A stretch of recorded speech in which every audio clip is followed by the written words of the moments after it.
but the department is standing by him and his split-second decision. Good evening. It's great to have you with us. I'm Ashley Monfort.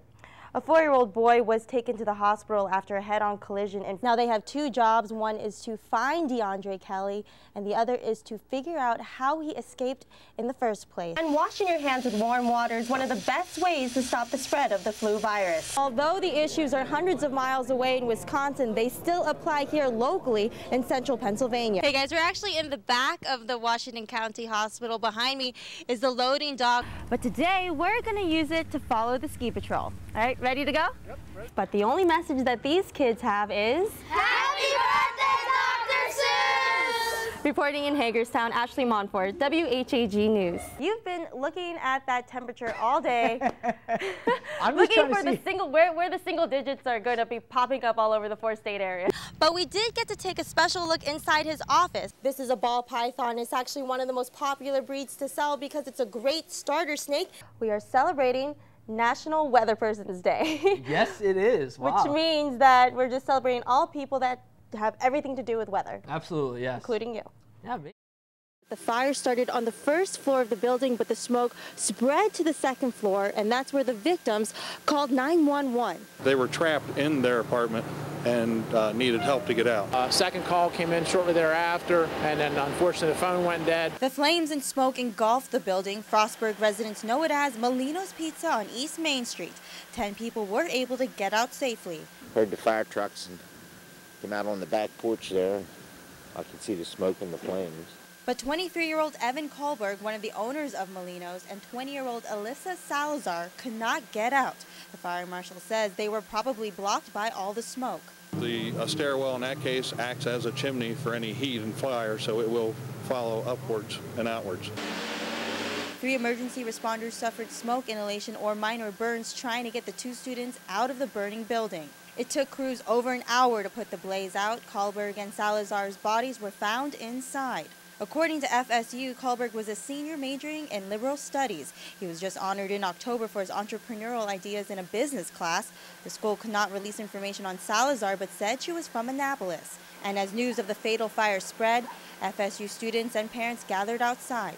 Donna Myers says her son lived in the building and escaped the flames. I'm thankful. I'm sorry about the 2 that didn't make it, but it just was an accident. Just a bad accident. You are listening to the Islamic call to prayer,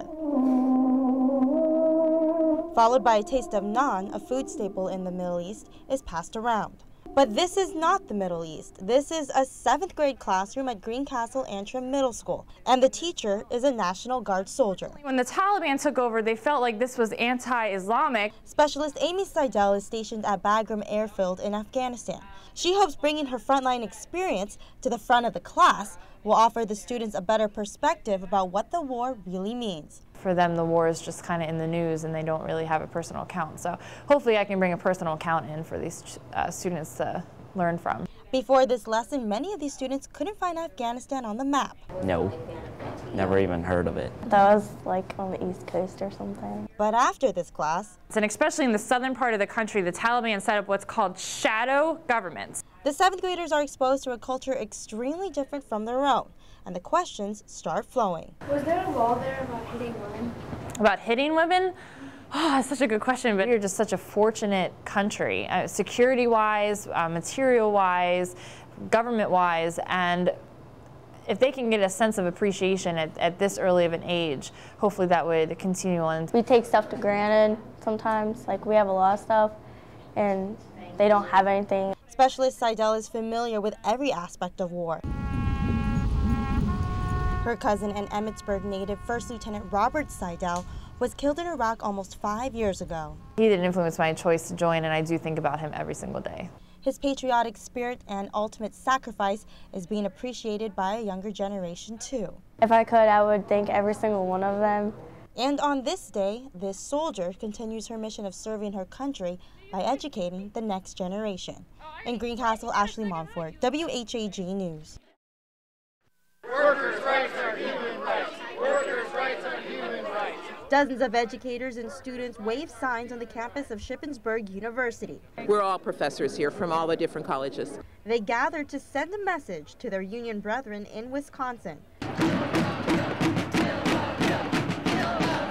In the Midwest, union workers have been protesting for days over cuts to union pay, layoffs, and bargaining rights. Union workers here say that although the issues are hundreds of miles away in Wisconsin, they still apply here locally in central Pennsylvania. Wisconsin represents just the tip of the iceberg in terms of the kinds of things that could happen that would hurt the working people of Pennsylvania just as much as the working people of Wisconsin. There are 5 unions on campus, and majority of the demonstrators in attendance are part of the faculty union. Health, life, and disability insurance. Thank the union members. We fight for things that are going to benefit the students, that are going to benefit education.